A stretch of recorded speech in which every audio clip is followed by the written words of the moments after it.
जुळून येते रेशीमकाठीचा कालचा म्हणजेच 8 डिसेंबरचा एपिसोड पाहायचा राहिला असेल तर डोंट वरी, आम्ही तुम्हाला या एपिसोडच्या अपडेट्स देतोय.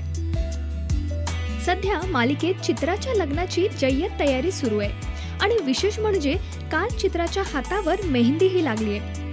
आणि हो, ती मेहंदीही मेघनाने स्वतः काढली आहे.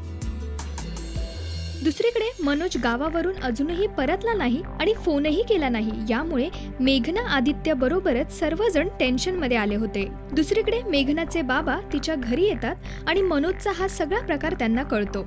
मनोज पळून गेला असं मेघनाच्या बाबांच्या बोलण्यामुळे चित्राला वाईट वाटतं. पण मेघना तिची समजूत काढून तिला धीर देते. आता मनोजचा अजूनही काही पत्ता लागलेला नाही.